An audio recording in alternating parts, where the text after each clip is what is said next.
Wow, everybody. Welcome to Nitro Maniac TV's Wrestling Unlimited. I'm Kellen Nitro, and joining me on the other end of the line is the man whose opinions they're sharp. And in the immortal words of the fallen DMX, his opinions will hit you with the pop of stainless steel. It's Mr. TL. How you doing? It's WrestleMania Night 1. It's Nitro Steak. We got it all here happening right now. Yeah, man. And for once, I am absolutely impressed. This was something else, man.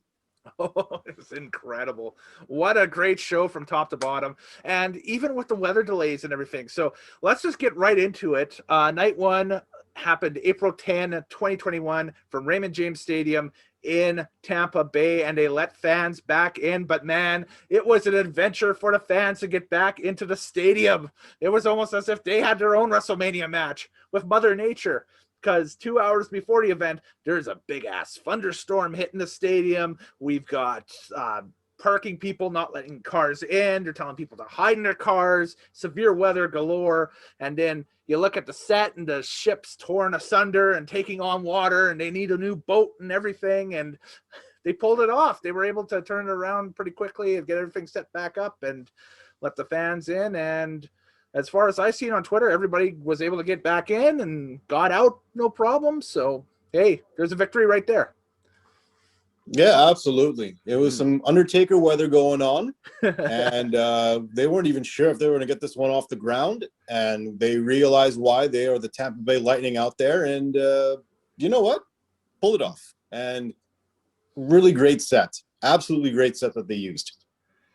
God was looking for revenge for doing the job on Vince McMahon from Backlash in 2006 is what it was in that tag match, I think. So a higher power was at work indeed. And you know how Vince hates the higher power, so, or loves the higher power, I guess. So there we go. I'm not touching that with a 12-foot rod that would have been electrocuted in Tampa Bay. All right, so tons of weather-related delays and stuff. We go right to the beginning of the show. Vince McMahon and the WWE Superstars welcome us back, which was pretty cool. They had all of the superstars that will be featured on both nights on stage, basically saying, welcome back to live fans, and hey, we couldn't have done this without you guys. And then Vince rattled off his welcome to WrestleMania, just old school, and it kind of felt like him giving the go-ahead for WrestleMania free back in the day. It was amazing. I loved it. Speaking of old, man, does he look old? Mm-hmm. Wow. He aged in those last 5 years or so. He did. But we all do. So, I mean. I know, but his is really apparent. Mm-hmm. But regardless, wifey was right behind him, and she looked great. That's all that mattered, right? That's all that matters. Have you not figured this out yet? That's all that matters. I have figured it out right now. Yes, exactly. That's how I'm looking at it. Oh, we go right back into the opening video, and the knockoff Johnny Depp from last year's intro video is back. It's a sequel to the intro video from last year, which is hated awesome. that.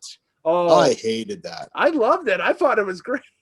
That was so dumb. Like, it was, for me anyways, it was just kind of like, can you take it seriously? Can you not do the Marvel, Disney, Star Wars jokes like off the top? Can you let it be serious? Can we act like it's real a little bit? Well, they weren't going for like a serious swashbuckling pirates movie. They were this was a spoof of Pirates of the Caribbean. That's what it was last year. It was a spoof of Pirates of the Caribbean. This is what this guy is. It's just a knockoff Johnny Depp. He's a knockoff Jack Sparrow. So that's what they did. And it's whimsical. It's, you know, it's the pirate who's had too much rum and he's voicing and taking it over. It's not needed. It doesn't do anything for it. Like, who's that for, Kellen? It's WrestleMania. Sorry, it's allowed to be a little extra. Come on, it's WrestleMania. Is that for the kids? Probably for the kids. Yes. Kids. You know, the kids is one of the age groups that they're kind of keying in on, right? So, as Bernie Mac once said in the film, "F them kids." All right. We go right off of the intro into a 30-minute. I timed this out. This was just under 30 minutes. It was a 30-minute weather delay with some of the best fill time stalling ever. Absolutely. This should have been the pre-show. This was incredible what they did for 30 minutes. This felt like old school wrestling. They went back Mhm. and forth from the announce team to the back where they were interviewing the wrestlers one by one with their segments, doing their promos, cutting what they needed to cut off the top of the dome, off the top of their heads, promoting their match right to the camera. It was incredible. Like, I was hyped up for every single match. Drew and Lashley killed it though off the top. Like they were the best of the two.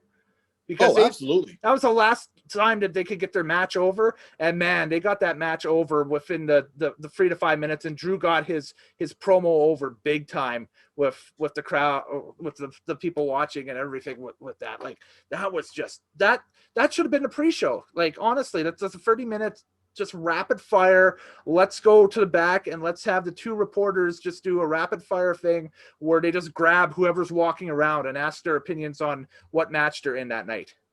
Simple. But you know what? I'm glad that they had to do it the way they had to do it because they were in a time delay for the weather to clear out a little bit. Yeah. But the way that they did that at the beginning of the show and got every one of those promos on the way, it made the event feel that much better. Like, if it was on the pre-show, a lot of people may have missed it, but because it was right at the beginning of the show and everybody watched what that happened, like, that was great. Yeah. Great stuff. Was awesome stuff for sure. And I hope that they will look at that and that becomes a formula for their pre-shows going forward, because I love that. That was absolutely, that was great. That's old school. That's a page out of old school studio wrestling. So if I had to guess who came up with that, that was probably a mixture between Michael Hayes and Bruce Pritchard. That probably threw that out there and said, okay, this is what we're doing. Go for it. Yep. So awesome stuff. Loved it. And then finally, we get to go ahead and we get the two hosts for the weekend out on stage, Titus O'Neil and Hulk Hogan. They welcome us, and it's right into the opener, which is for the WWE Championship. Do you have anything to say about the opener, or the opening remarks, I should say, by Hulk Hogan and Titus O'Neil? Basically, it was just welcome to the show. That's it. Yeah, just kind of a welcome to the show. Good to see a familiar face out there. They did their little shtick, whatever. It was, did we say, what is it? What's her name? Did the America the Beautiful? Oh, Bebe Rexha. Yeah, I don't know who she is, but that was a low neckline on whatever she was wearing. Very low neckline. She sounded terrible, and I did not care. Very low neckline. She had a guitarist next to her that was like doing like a Hendrix style riff of America the Beautiful. So I don't know exactly what, like I said, I think when we were talking about this earlier, she's like a country rock crossover artist or something. So I've never heard of her before. Yeah. I technically, I don't want to hear her sing ever again, but not bad on mute.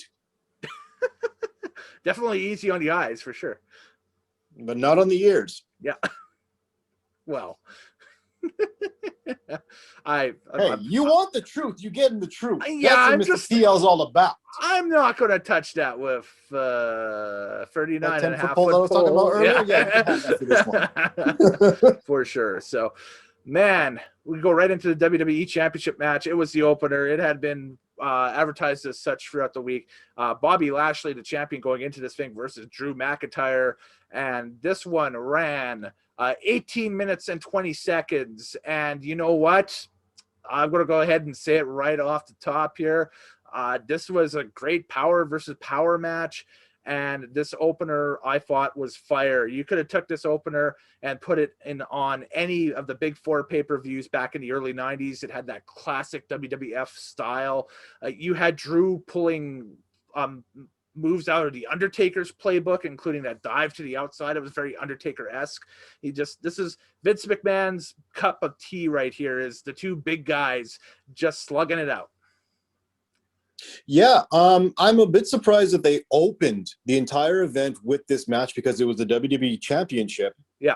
That being said, I understand why they did it, because this is the first time they've had fans to wrestle in front of in over a year. And it's like, let's give them the good stuff right off the top. Let's make them remember why coming to wrestling events are the greatest. And so they gave them one of the best matches right off the top. Oh, I mean, in terms of building a card, you always want to build to the best match like you would in a boxing or an MMA type of card. Yeah. But I understand why they put this one up top, and what a match. To the point, I have to cycle through this, but it's making me think this is up there for one of the best openers in a WrestleMania ever. Wow. Okay, so you're going to Absolutely. shortlist that. Nice. You know what? I might be apt to do that as well. Shortlist it in the top 10 openers.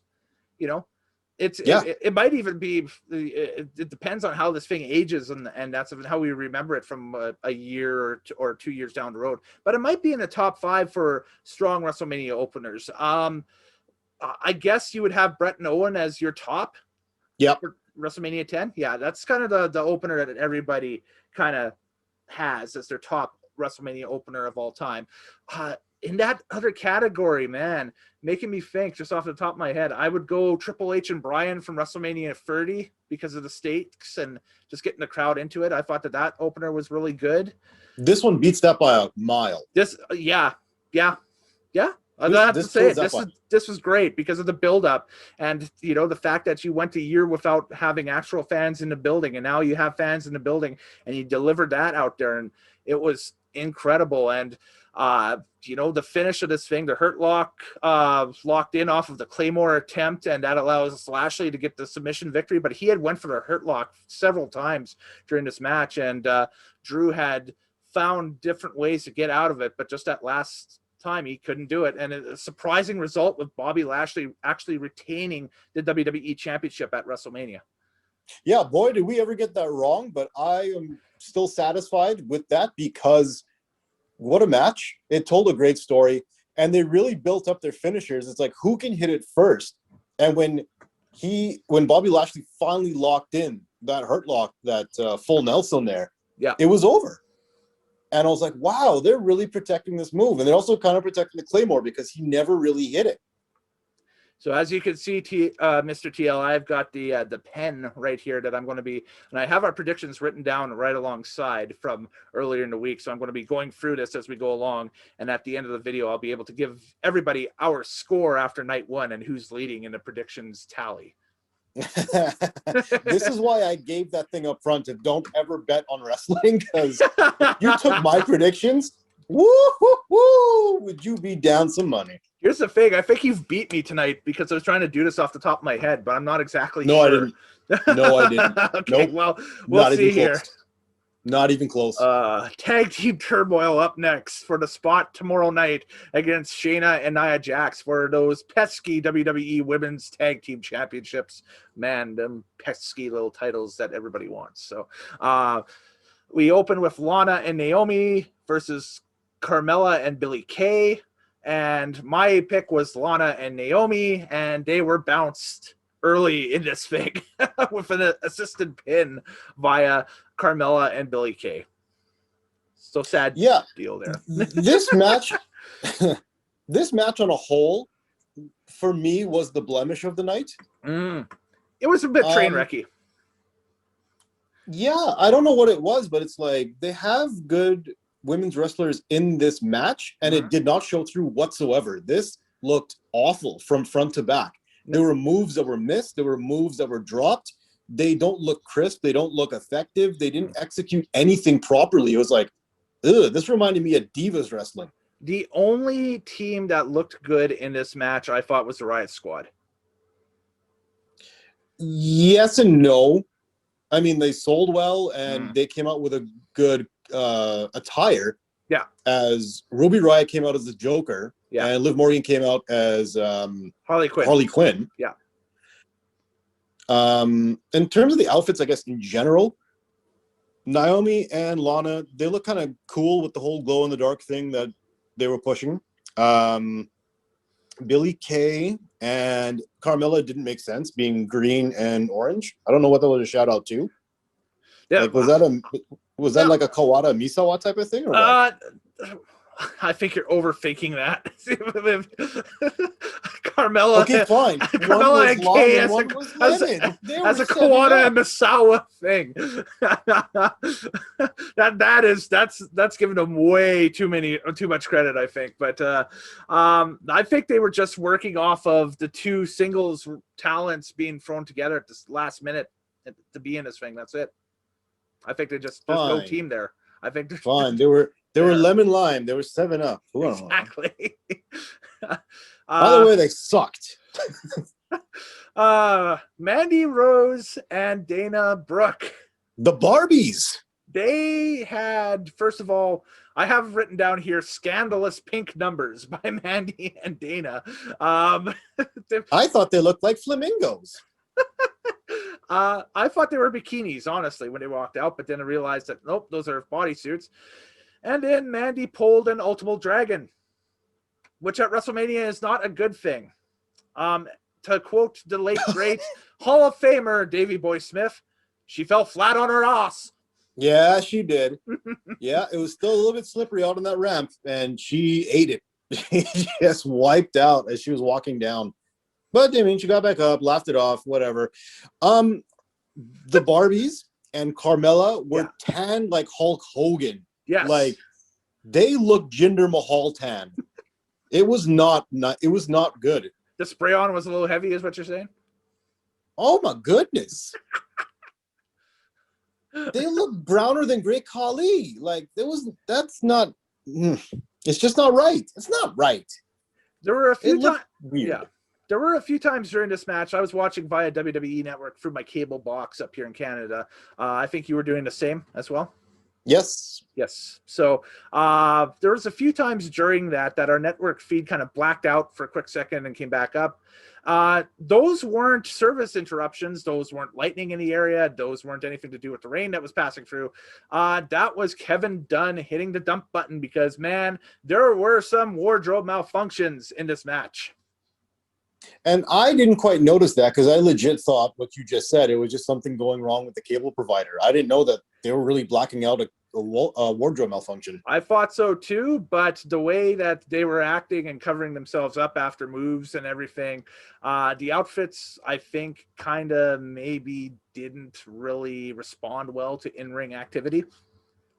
And neither did the wrestlers wearing them. Quote of the year. We'll shortlist that right there. Thank you. As one of the exchanges of the year here on Nitromaniac TV's Wrestling Unlimited. I love that one. So appreciate it. Yeah. Points to you. Fair comment though. Fair. Beautiful swanton by Dana, but it's reversed by Liv Morgan, and she nets the 1-2-3 to eliminate Dana and Mandy. And then we have Tamina and Natalya out next. They kind of dominate the riots. We see a heart attack by Natty, and she tags in Tamina for the top rope Superfly splash for the 1-2-3. So kind of a homage to the legendary upbringings that both of them have. And they ended up winning the thing. So we're going to have Natalya and Tamina go to night number 2 to take on Shayna Baszler, I should say, not Baszler. And thanks, Long Island Nitro. Shayna Baszler. Shayna Baszler. No, but okay, so the team that won was the one that I wanted to win, although I didn't pick them, which was Natty and Tamina. And they honestly looked like the only real competitors in this match because everyone was just so off their game in this one. Mm-hmm. To me, this was a thumbs down. This was the only this is a blemish of the night. Yeah, that is. It was one of the worst matches of the night, if not the worst of the night. But that's just sometimes the way it goes for sure. And it was kind of put in a unfair spot, I would think, right after that amazing WWE Championship match. But don't forget, you are on the WrestleMania card, so be prepared to go and bring your A game wherever you're situated on the card. So yep. There you go. Next match, Seth Rollins versus Cesaro. Rollins, he has some new tunes. Hate it. Yeah, it's a headbanger, but how do you bring back the Burn It Down just the other week and then you cut your music off to something stupid again? Yeah, hate it. It's weird. He's had like 3 or 4 different themes now over the past year, and it's very inconsistent. Listen, I've come to hate everything about Seth Rollins. Before the match, they did a little American-style political, do you want Cesaro as your champion? Vote for Seth Rollins type of thing. I'm like, that was the first time I seen that, too. I'm like, you can't, this isn't a vote. It's just on who wins in an actual fight. What the hell are you talking about? And that wasn't on SmackDown on Friday night as well. That was the first time we've seen it was at WrestleMania. That was brand new, so... It was stupid. I hate everything about Seth Rollins. I hate his jackets because I'm like, just wearing a funky jacket is not a personality. Sorry. I hate everything about this guy. His music, the way he looks, the way he talks, his promos, and just, you're a piece of trash, buddy. Now Cesaro, man, he's got sharp gear walking into this one. He's got the whole love wrestling motif happening, and you name it. And I was surprised to hear that this was his first ever singles match at a Mania, but it makes sense. Here's a guy who has primarily wrestled in battle royals and tag teams during his WrestleMania appearances. So yeah, be it with Tyson Kidd or with Sheamus or whoever, he's usually been a battle royals, tag teams, maybe Money in the Bank when they used to do those back in So good to have him in a singles match, and what a match it was. Mm-hmm. When I watched this, I was like, wow, the transitions were crisp, the moves were crisp, the fight made sense. Like, I really dug this match. This was some good stuff. How about the couple of things in this match that really popped me? One was Cesaro landing a big European uppercut right out of the gate, starting it hot on Rollins, and then they just didn't bring it. Second was both these guys utilizing moves in their playbook that we haven't seen in years, or in some cases decades. Case in example, Seth Rollins hits that giant, what was like a corkscrew splash from the top rope. Yeah, for anybody who didn't see it, he almost like tornadoed himself. Like, instead of flipping like how everyone flips like a ricochet, he kind of twisted himself like around and hit that splash. I was like, what?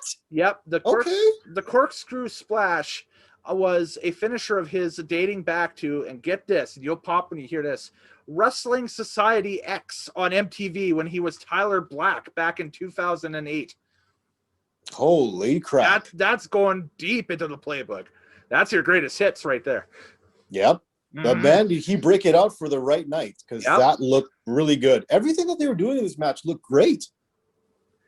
And of course, we can't go forward without mentioning the UFO by Cesaro. He brings it back. This guy he busts this move out once in a while, and it's amazing. It's basically like a torture rack, except he starts spinning and he goes hands off, and the guy on his shoulders remains on his shoulders because of the fulcrum, and then when he stops, the guy kind of dumps off. Just an incredible move. Yeah, no, absolutely. It was great. Man, they were on their game for this match. Mm-hmm. Apparently, there was a story going around on Twitter right after that match that somebody had posted. I think one of the ROH guys that knows him, maybe like a Chris Hero or something like that, had posted on Twitter saying that they were talking about this with WWE officials backstage at an event or something like that. And he had shown a video of Cesaro and Ring of Honor doing the UFO to Takahashi Morishima, who used to be a Ring of Honor champion back in the late 2000s, again, 2008 or so. And the guy, one of the agents said, I don't think the agent was named, said, well, there you go, Cesaro. Why don't you do that in matches? And that's if you'll get over quicker by doing that. Cesaro says, oh, I'm going to save that for WrestleMania. Well, tonight was WrestleMania, and there we go. So he pulled it out there. Giant swing by Cesaro times 20 free. Yes, he got 20 free rotations on Seth Rollins into the neutralizer for the 1-2 free, and a huge pop. I think this pop was louder than him winning the Andre the Giant Battle Royal in New Orleans back in 2014. Oh, by a long shot. Mm-hmm. He got a huge one for this. And this also, it brought the crowd back into it, because they were starting to die off in a little bit during that women's match, but this brought them right back into it. And I can't say enough good things about this match. Now, Mr. TL, stay tuned, because at the end of this video, we're going to hit up our poll for Match of the Night. And this match is one of the finalists for Match of the Night of Night 1 of WrestleMania. As it should be. There we go. So, New Day versus AJ and Almost for the WWE Raw Tag Team titles, Almost making his WWE debut. Yeah. And I didn't know his name was Omos. It's OMOS. Yes. I thought it was like Almost or whatever. Everyone says it differently, and it's freaking me out. But still, only 4 letters. It's Almost, and he came to the ring still dressed like he was a bouncer. That was a little weird. Well, I slur my words naturally because I don't know, Canada, I guess. But Don't blame our country. I blame my upbringing. No, just kidding. That's your upbringing, not mine. I'm a bad seed. Anyway, yeah. The but anyways, so I just try to quote it as Cole says it, and Cole says almost, so I say almost. So I'm not throwing you the life raft. I'm not throwing you. No, I'm just whatever. You were going drown on this one. I just realized I haven't been giving times for these matches here at the end of each of them, so I'm just going to take a quick time out here and pause and give you guys the run times, should you care, of these matches. So we had talked about the first match going 18-20, Bobby Lashley defeating Drew McIntyre for the WWE Championship, retaining that title. The tag team turmoil for the women was 14-15. Cesaro defeating Seth Rollins went 11 minutes and 35 seconds. And this one here for the WWE Raw Tag Team Championship went 9 minutes and 45 seconds with AJ Styles and almost defeating the New Day of Kofi Kingston and Xavier Woods. Mr. TL, how do you think almost was launched in this match? Did you like how he was launched? I like how he was launched. I don't think I like him because the New Day they were doing a very good job of doing some tag team wrestling, of making sure AJ stayed in their corner so he couldn't make the tag. When he did make the tag, pretty big pop as people finally got to see him. I feel like he's just got a weird look to him.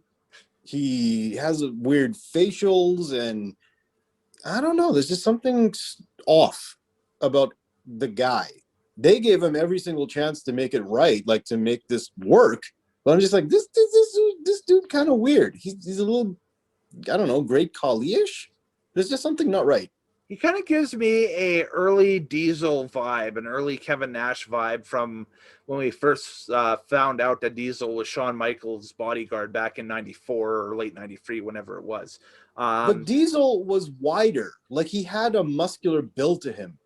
Almost here, he looks like, I don't know. He don't look like muscular. Like, I think that's why they dress him up in the gear that he has. It's to hide the fact that maybe you don't have a great build.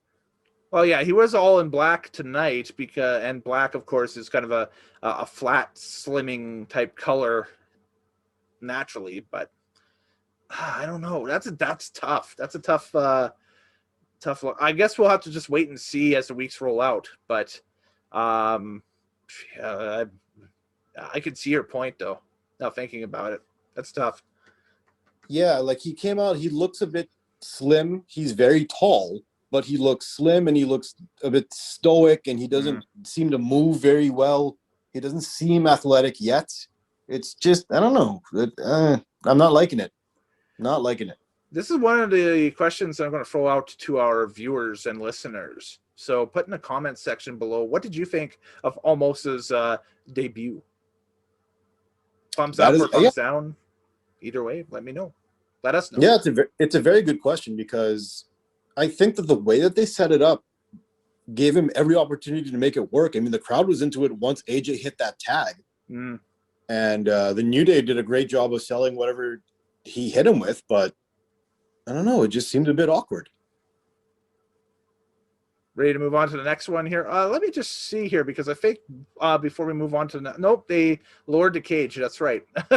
we did the steel cage match next, and it was I thought that they honored the WWE Hall of Fame class of 2020 in person, but that comes after the steel cage match. So we get the steel cage lowered down, and Braun Strowman takes on Shane McMahon in the very first steel cage match at a WrestleMania since WrestleMania 2. And this has been confirmed because I took some time during the card to take a look at this. Mr. TL, there has not been a steel cage match since Hulk Hogan and King Kong Bundy at WrestleMania 2 on a WrestleMania card. Now, that is shocking. Now people are going to be like, well, what about Hell in a Cell? That's kind of a steel cage. No, completely different match type. Thank you. Exactly.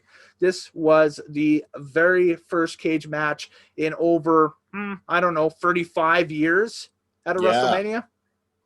That's incredible. I didn't think it was that long, but I guess, yeah, you're right. They would only break out Hell in the Cell for WrestleManias and not so much the cage match. Wow. Mm-hmm. So since the Hell in a Cell has been developed, I think there's been about 3 or 4 of those at a WrestleMania. The most recent one, obviously, being Shane McMahon versus The Undertaker back in 2016. And, that's the cage match that they usually go with, or the match, the specialty cage type, I guess, that they would go with.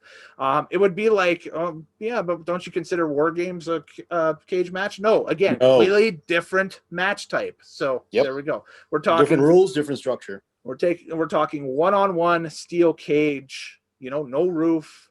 And we talked about the idiocracy of WWE steel cage matches in the prediction video, so let's not revisit that. But we still feel the same thing about 6 days after recording that as we did right now, or did later, or earlier, or whenever the heck it was. And this match here went... by the way, thanks for bailing me out there. I appreciate it. I figured you learned this by now. I'm not bailing you out when you trip and fall, man. I know. I'm going to let you Mandy Rose every single time. It's great. 11:25 for the runtime of the steel cage match, in which Braun Strowman defeated Shane McMahon. A couple of cool spots in this. We saw the coast to coast by Shane McMahon in the cage. I kind of popped for that. That was pretty cool. We also saw Strowman reach through the cage as Shane was trying to escape the cage and grab Shane McMahon's hand and pull it through the cage and then rip the cage to bring McMahon back into the cage, which was kind of cool. Yeah, I was pleasantly surprised that I was wrong about the prediction that they do the spot where Shane McMahon would spill out under the cage, but instead, he ripped the cage right open and he pulled Shane McMahon out. I'm like, okay, pretty good. That shows you how strong he is and gets over his power. So there we go. I think that there's something wrong with his leg, legit. So right, and that's where I think that was the only way to legitimately give Shane McMahon a chance. Is like, how do you give this guy a shot of beating a giant in a cage without getting destroyed? Is to attack the leg. Yeah. So they had to give him some kind of body part to work that would make sense, and so they kept going after the leg. That's my take. I don't know if he has a legit injury or not, but it made sense. Doesn't matter because Strowman threw Shane off the top of the cage and then nailed him with the running power slam to net the 1-2-3 pin count in the middle of the ring of the cage. Again, why do we have the escape rule in a cage match in WWE? I have no freaking idea, but there it was. But anyway, there we go. Strowman wins, and you had Shane in the predictions. I had Braun in the predictions. So I'm officially, if we're keeping track right now, I'm officially up 2-1 on you in predictions, but I'm 2 for 4 and you're 1 for 4. So yeah, I did not get the predictions very well, and I'm not looking too good in this one. However, by the way, going into this cage match we're talking about, did you notice we can tell the entire story of this match and not even mention that Elias and his nameless twin helped out with some chairs in the beginning, and it didn't matter? No, because Jackson Riker and Elias tried to climb the cage and Strowman dispatched them. That's it. So, and I'm never going to remember that guy's name because it doesn't matter.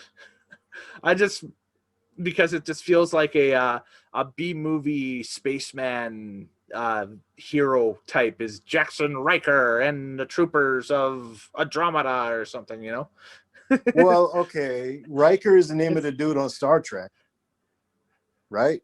Yeah. And Jackson's like a popular, the Jaxson spelling of it is like a popular spelling that. That's how he spells his name? What a douche. Yeah, I wasn't going to say it, but all right, the way you say it, yes, it's the douchebag spelling of Jackson. Like you run into the club. You gonna get the truth out of me. You're not gonna get it, filtered. Running into the club at the end of the night and that stuff, and you're chatting up some chick, and then all of a sudden some douchebag with Versace or whatever on busts you two up or whatever, and it's like Versace. Oh, yeah, and it's like, hi, my name is Nitro, Jackson. when you see some Versace in a club? Well, not recently because ain't nobody going to clubs, but even so, you go to clubs and people wear Versace. You go in where they're wearing Ed Hardy. I've been in both. Yeah. I've been in both, yes. Oh, All right. Anyways, yeah. Let's get off of that. and I've had a go and have had, I should say, a great time in both too. So there we go. But anyway, you know what else was a good time was seeing the WWE Hall of Fame class of 2020 honored in front of actual live people and not television screens, which was pretty cool. So Yeah, much better. the NWO got a huge pop. Happy for this group of Hall of Famers, and they looked very legit happy, including like the British Bulldogs family, which was pretty cool, and the other people who were honored, the Bellas of the NWO and the like. So there we go. And JBL and JBL, yeah. So there's somebody on the left of him. Who the heck was that? oh, Titus O'Neil with the Warrior. There we go. Yes. Yeah. So there Looking like he won the Super Bowl with, with his Warrior trophy. I think he's just having a good time this weekend. This is kind of a where he's not really doing any active wrestling work anymore with WWE. This is more he's on the philanthropical side and the charity end of it now and that stuff. So I think he's having a great weekend just being a co-host. That's it, and good on him. And also good in the WWE for not just like swooning all over the Bellas, because I hate when they do that. Mm-hmm. And they didn't do that, and I'm very happy about this. Yes, there we go. It was good stuff. Wrestlemania finally heads out of Florida next year to Texas, to Dallas, back to Dallas in AT&T Stadium. It'll be in April of 2022. Stone Cold Steve Austin did the video, and he's psyched to have everybody back to Dallas. And they're going to look for, busting their own indoor attendance record again if they're allowed to do it at that time. So we'll see what happens. See, this is why I don't give you any lifesavers out there, is because of all the ways that you said Texas. You didn't even use the Spanish one, which is Tejas. Tejas. Yeah, Tejas. Oh, Dios mío. Ooh, there you go. Okay. And you know what? A life raft. It's pretty apropos because guess what was next? The lifeguard match? No. Bad Bunny and Damian Priest versus Miz and Morrison. Man, you know what? Go ahead. You go ahead with this one. I'm gonna jump in, but go ahead. Well, let's start with the entrances.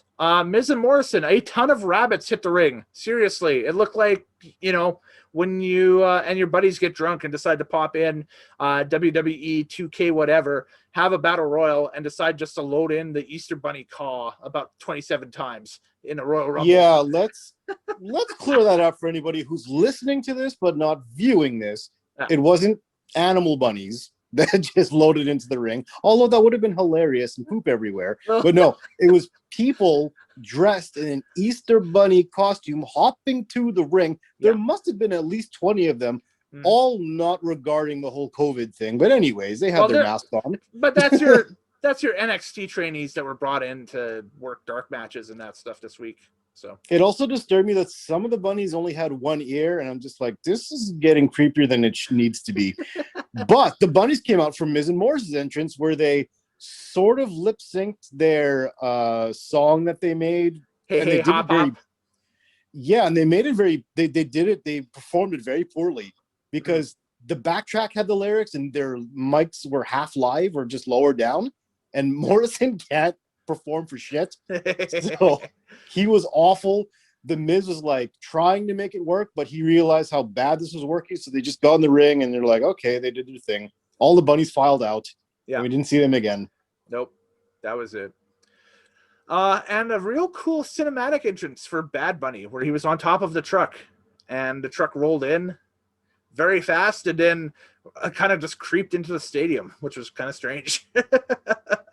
Yeah, and he's on top of the actual truck, like on a rig, holding onto it the entire time. It looked pretty cool. Yeah, it looked neat. That just was the transition between the video and the actual truck, just kind of just creeping into Raymond James there, and Bad Bunny up on top of it, and the truck's like going 5 miles per hour when like a millisecond earlier it was like doing 100. That's okay, but low key, it was better than the time that John Cena busted a Mustang into Ford Stadium. Right. Yes. It would look better than that shit. It did, yeah. It did. Yeah. But actually, Damian Priest came out first, and he's wearing some attire that made me think maybe he goes to some questionable clubs. I don't know. And then Bad Bunny came on that truck. And it was funny because what? Talking about clubs that Yeah. I don't know what the heck he was wearing, but even Shawn Michaels would be like, that's a bit much. Yeah, a little bit, yes. But hey, you got the body, you want to show it off? Go ahead, whatever. Anyways. Anyways. That truck reminded me of the intro from that video game, WCW vs. NWO Revenge. Oh, yes. Okay. Yeah. That's totally what that truck reminded me of. I'm like, I wonder if this guy really is like that deep of a fan that he would throw that in there. Wasn't Sting driving the truck? Yeah. Yes, that's it. The Sting was driving the truck. Sting didn't drive the truck. He stopped the truck from coming in because that's right. Hogan was driving the truck. Fire. Yeah, he had the bat. Yeah. Yeah, Hogan and the NWO was driving the truck. Man, they did that even 5 years before the Hogan Rock NWO angle on Raw. Crazy. Yeah, and Bad Bunny did it tonight. I'm kind of like, again. There we go. I really wonder if he played the game and he's that deep a fan that he pulled out that reference. That would be something because you know what? He really watches wrestling and he knows a little something about wrestling because he surprised the hell out of us. Now, I tweeted prior to this match, and I admit my intention was unjust for the ha-has. And it was mostly, hey, what if we've seen how usually celebrities go in the ring. They kind of go either half-assed or, they try to put their heart into it and stuff just doesn't work for them and whatever. I said, what happens if Bad Bunny actually gets into the ring and he's the next Dean Malenko or Katsuyori Shibata? And it ends up just grabs like all these different like shoot holds and stuff like that on Miz and Morrison. Like, is that, that would be amazing. He wasn't that good, but man, he was great. He was fantastic. I even tweeted you during that tweet that said, Yeah. You were saying? I was saying, yeah. I mean, like, he may not have hit holes like a catch-as-catch-can shoot wrestler, but yeah, he was dropping some lucha out there, man. He hit the spinning hurricanrana. He was selling. Charlotte Flair could learn from him. Like he took punches and kicks like a real wrestler. His moveset includes a Falcon Arrow, which him and Priest did double Falcon Arrows. Yep. And a freaking Canadian Destroyer. A Bunny Destroyer. It was incredible. So yeah. So don't forget the tornado DDT sitting from the top rope he nailed. Yeah. Yeah. Mahi Straw Cradle as well in the early parts of the match. That was the first move he kicked out. I'm like, yeah. Yo, there's girls that fucked that up, that messed that up every single week in wrestling, and he hit that perfect. You can cuss. It's all good. I know, but I try not to. I try not to. I try to keep it as clean as I can. I know. But, I mean, he did amazing. When he finally got that tag that he needed to Damian Priest, it went off from there because he can go. Yeah, give him a contract. Let's get him and McAfee in the ring right away. I can't believe both of those guys debuted into wrestling the way that they did. Yeah, where they absolutely killed it in the ring, like unbelievable. They could semi-main event or even freaking main event an NXT takeover right now. Absolutely. And you think we're joking? Nope. You gotta watch the match. No, this was freaking great. This was awesome. Let me get the runtime for you for that, and that was 15 minutes right on the dot. So they nailed it. They nailed the time cue right there as well. So they got 15 minutes off of it, which was amazing. Legit. I'm gonna give a few respects out here. Yeah. Shout out to Miz and Morrison for carrying Bad Bunny for for the most parts of the match and for selling it the way that they did. Shout out to Damian Priest for showing up, at a WrestleMania, and he looked pretty good. This is a weird indirect shout out, but shout out to Snoop Dogg. Do you know why? Okay, because in AEW, he went to the top rope and he did the weakest splash we've ever seen. Right. Now, Bad Bunny must have seen that tape a few hundred times because he's like, I'm not going to do that and look that bad when I end up doing this. He went right up to the top rope, no fear, with full speed, and dove off immediately to the outside, down outside the ring onto Ms. Morrison. Right. Beautiful. Absolutely beautiful. He hit that. If we're that crossbody. If we're going down that rabbit hole, pardon the pun, of shouting out and that stuff. Not bad. Shout out to Shaq as well, because in that tag match on Dynamite, I thought elevated his game and actually worked a very semi-credible match with Cody with their potion. Hey. There we go. Keep that shit over there. We're talking about WrestleMania right now. Well, yeah. I shouted out Snoop Dogg because he did a terrible splash, which may have inspired Bad Bunny to get it right, and he absolutely did. Well, and I'm not going to go ahead and bring up the Tony Khan tweet that was out earlier tonight as well, too, during the rain delay, saying, well, if you put red carpet down at ringside, they'll soap up the water and give the wrestlers more traction on the outside of the ring and blah, blah, blah, blah, blah. I was like, shush, not your night, Tony. I love your product, but just don't. Just don't. I hate your product, and just I want you to shut up regardless. Just don't right now. Because you would do some stupid shit like put some red carpet on the outside of the ring to soap it up.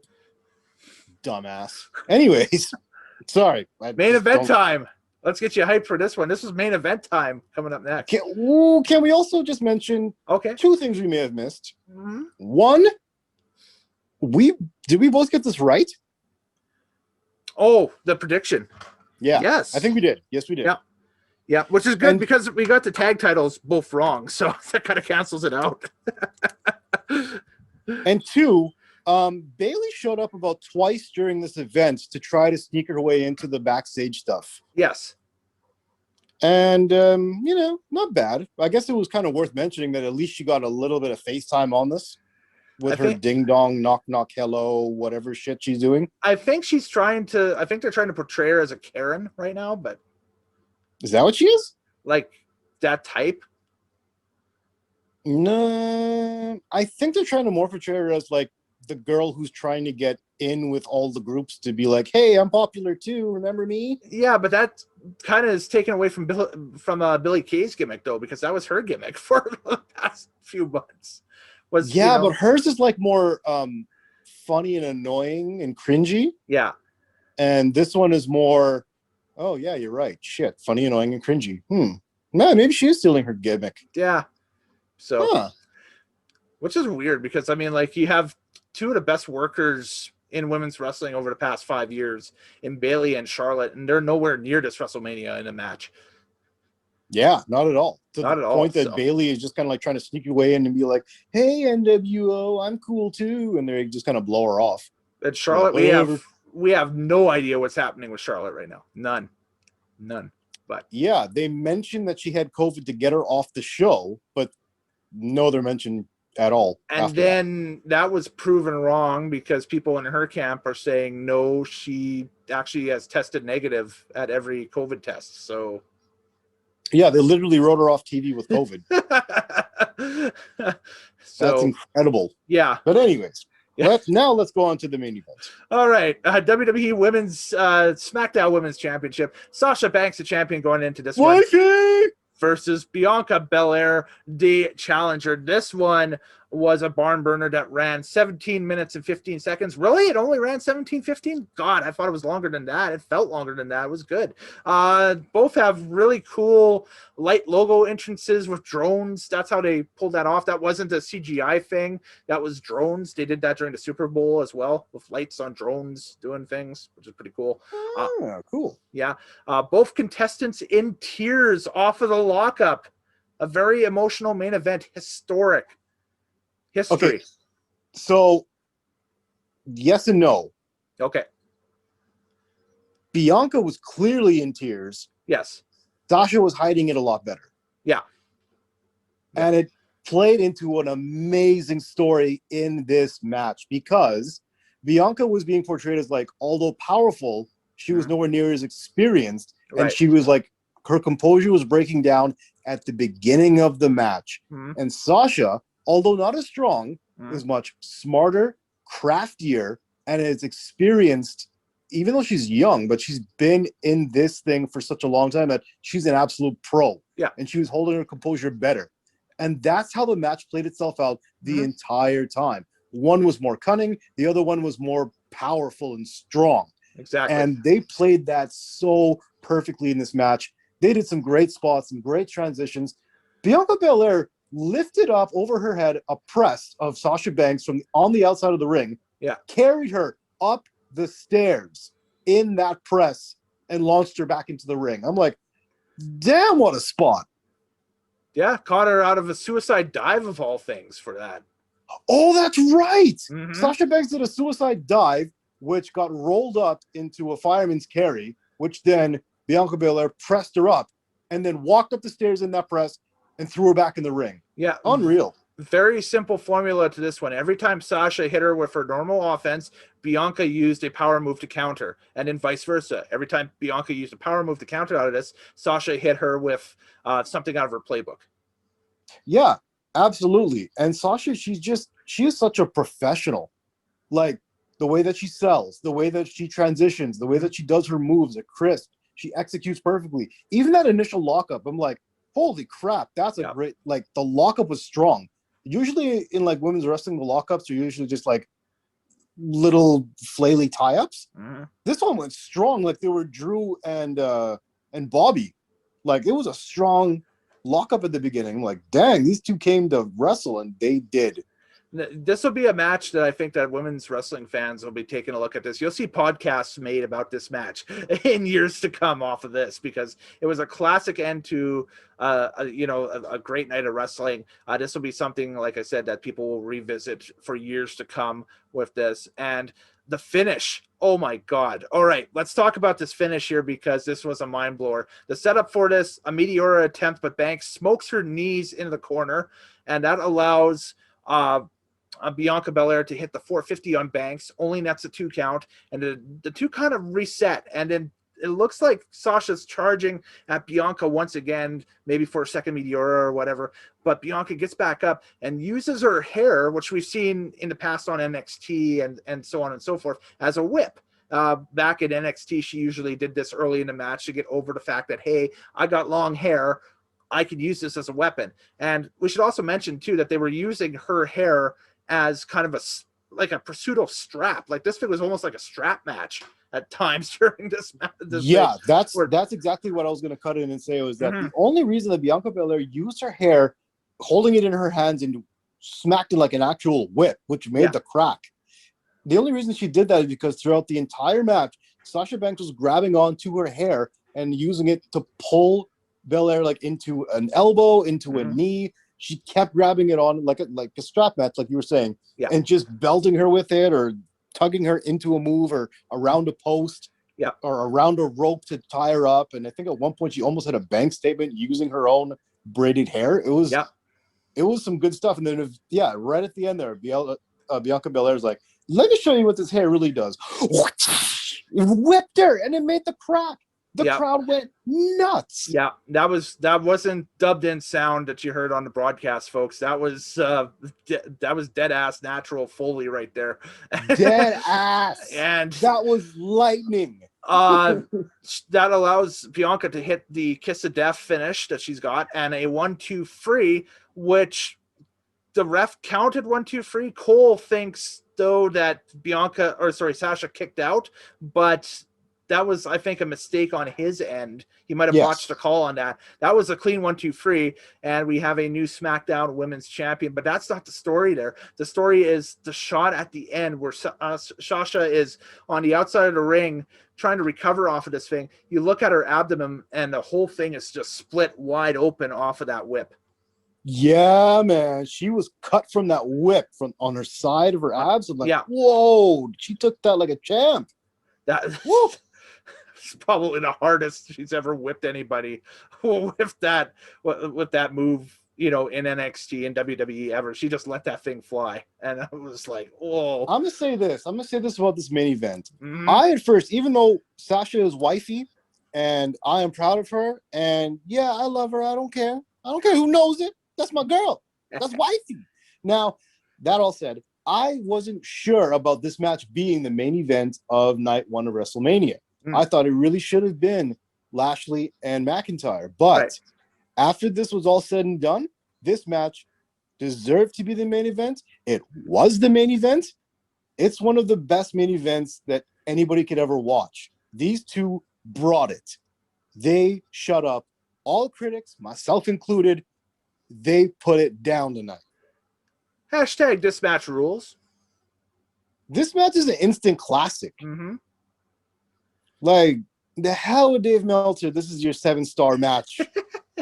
Fuck you, Kenny Omega. This is what a real wrestling match looks like. Man, when we do the Wrestling Observer Awards next year, I'll have to send you a ballot. That it's a concept that Morehouse has developed on this channel. We do it every year, but that's one of the categories is Match of the Year, and this one will be definitely shortlisted on the WWE side of the ledger, and probably in the overall ledger for Match of the Year. This one, and as well as the Bobby Lashley Drew McIntyre opener off this card. So you got two potential Match of the Year contenders on this night alone, in my opinion. And low key, this one was better than Bobby and Drew. Oh yeah, no, this one, don't even be low key about it. This one is, if I had to pick match of the night, it would be match of the night. But of course, we throw that poll out there for everybody on Twitter to pick match of the night. And you know what? We've been at this for a while. I think we got some results here, TL.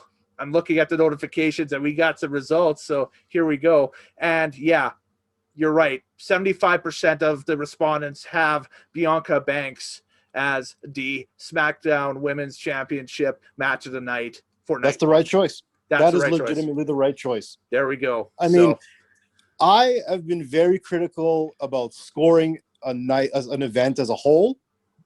I've never quite said this before, but if you haven't seen this, go back and watch it. Yep. If you haven't seen night one, go back and watch it. I'm recommending this as a rewatch.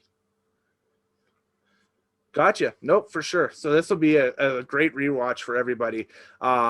You know, from point one on, like I'd rewatch night one right from the beginning on. And if you can grab a copy of the live off air, then go ahead and do it, because that is one of the best night ones of anything that I've seen in a long time. That's counting even Wrestle Kingdoms.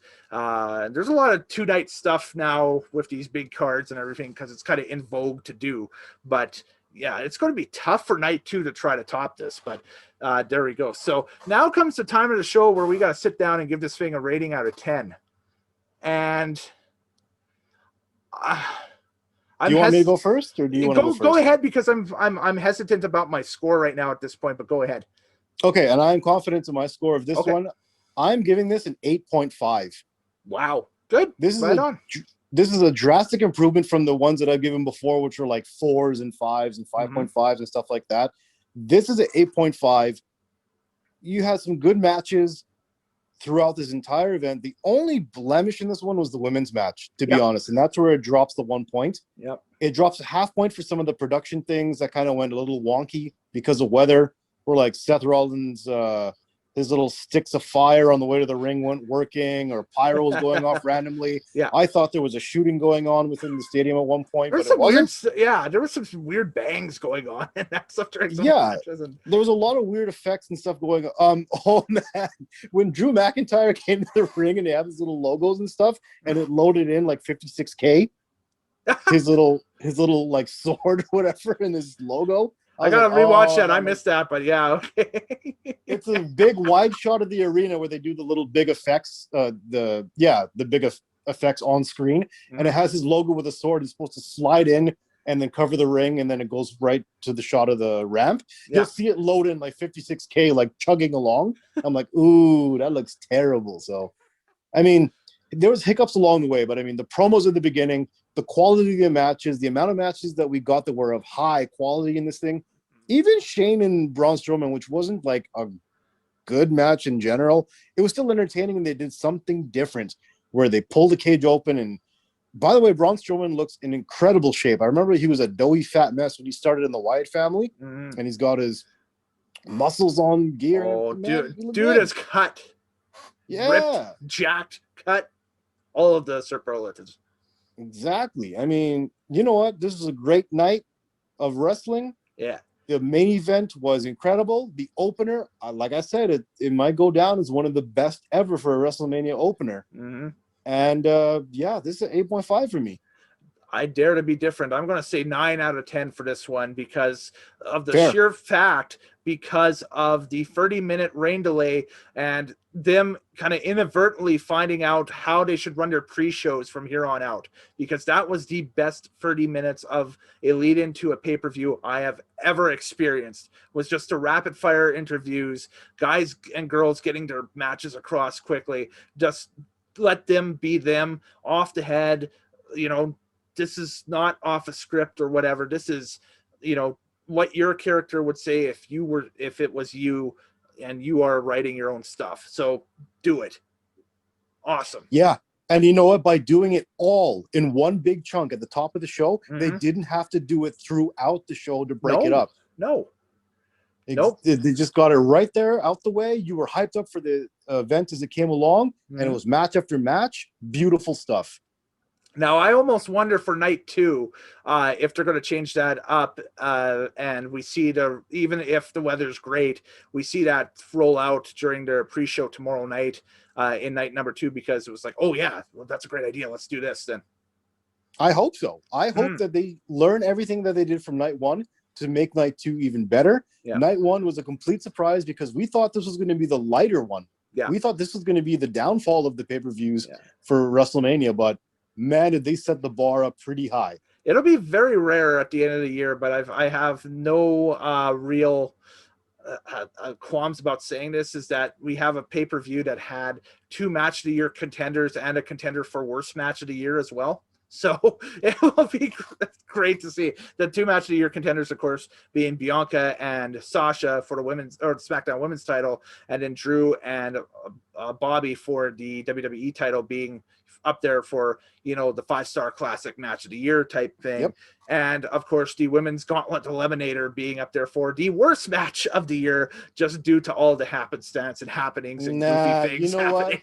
But for WWE, maybe, but in general, AEW still exists, so they'll always have to get something for worst match ever. It's going to take a lot to, I agree. It's going to take a lot to try to move out of everybody's mind the ending of that Revolution Japanese exploding death match thing. So AEW is shit. I'm sorry. I'm not sorry. The opinions of Mr. TL are not. No, just kidding. That's his opinion. So there we go. Oh man. So man, we're looking forward to night 2. I'm looking at the predictions here, and to be quite honest with you, I think I have you. Yes, I do. 4-1. Oh yeah, I only got 1 right. You got 1 right. Yeah. Throughout the entire thing. No, you got 2 right. Sorry. 1 is a 0. So 1 looks like a 0, but it's a 1. So I got 4 matches correct. You got 2 matches correct because we both took Bad Bunny and Damian Priest in the celebrity match. So there we go. And we also got the same one right, but which one was it? Bad Bunny and Damian Priest. No, there was another one. The only other one I got right was also one. Oh, Cesaro and yes, Cesaro and Rollins. Yeah. Yep. So the only ones I got right, you also got right, plus 2.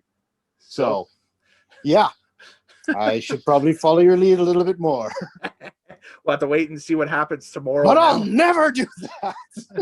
It's going to take a lot to try to top tonight's card tomorrow. We'll see what happens, though. I mean, there's a lot of runway, and the potential is there. But man, this was a pleasant surprise. WrestleMania Night 1, definitely go check it out. This will be one that I'll be picking up on Blu-ray just to see if they keep the 30 minutes in off the top of the show where everybody was, you know, working off the top of the head in the rain delay. Like, I mean, like, let's see if they just throw it out as is on video. Do it. Poncho Joe.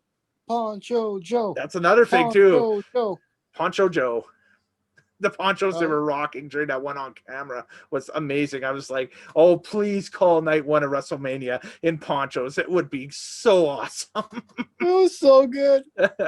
Samoa Joe in a plastic poncho. What's that old song? Big man in a tidy coat. No more life rafts for you. Nope. I work without a safety net. How do you think I've got so far? Anyway, there we go. You know what? Props to you. final thoughts on night one, and then I'll ask you, final thoughts going into night number 2. Final thoughts on night one, absolutely incredible. I will rewatch this one. It felt great. Having a live crowd back made all the difference as well. And I'm actually excited for night 2 because of this. Mm-hmm. That being said, I just remembered there's a Nigerian drum fight. Well, the good news is we're going to find out exactly what said Nigerian drum fight is tomorrow night, I guess, or bad news. You know what? I'm not going to focus on it. I'm going to ride the wave of what happened in night 1. Such a great night, great main event, good stuff. I'm going to ride the happiness of that, and we'll see what happens with the Nigerian drum fight. When I go to Nigerian, here's the update on Wikipedia as well. When I go to Nigerian drum fight on Wikipedia, it is hyperlinked, so you can click on it, but it takes you to the Wikipedia article for hardcore wrestling. So it doesn't even know what it is. I'm going to ride the wave of what we've just seen in night 1 and not focus on the Nigerian drum fight. Stupid shit. Anyways, so yes, Yeah. Happy things, night 1, good stuff. What about you? Well, night number 2, I'm looking forward, of course, to the main event because Roman Reigns always delivers in the main event, especially as a heel now. Edge is fun to watch since he's come back. Daniel Bryan, I've never been disappointed with any of his matches whatsoever. So looking forward. 3 great promos on SmackDown, by the way. Oh, awesome. That was a great go-home episode of SmackDown. I should also mention quickly, too, that they held the Andre the Giant Memorial Battle Royal on SmackDown in which Jey Uso won. And they had the SmackDown tag team titles on the line on SmackDown, and Bobby Roode and Dolph Ziggler retained. So there we go. Because they beat Mysterio and Mysterio. That's it, exactly. But Yep. what did you think of Jey Uso winning the Andre the Giant? I was shocked because he was against Nakamura in the final 2. Yes, I thought this is a lock for Nakamura, but Mm-hmm. for Uso to win it and actually be something that Roman Reigns can have pride in for once. So I was like, oh, interesting dynamic. Exactly. I like this. Mm-hmm. Yeah. For sure. For sure. So there we go. And there we go. Night number 2 is tomorrow night. Come and join us right after. We'll have this video up sometime after the card. And once again, myself and Mr. TL, you're welcome to jump back in, and we will talk night number 2 again and kind of what we like, what we didn't like. And I should also mention, too, tomorrow night, night number 2, we get some of the advertised live performances that have been booked for WrestleMania as well. So we're going to have a live performance by Ash Costello of New Year's Day, which is a hardcore metal band. They do Rhea Ripley's theme music. So she's going to be walking to the ring with a live performance. That's confirmed. Wale is going to be doing Big E's theme prior to the Nigerian drum fight. So at least we got something to look forward to there. So there we go. So we get a couple of live performances. Plus it's WrestleMania. You don't know what's all going to happen. Anything can happen in the world wrestling entertainment. So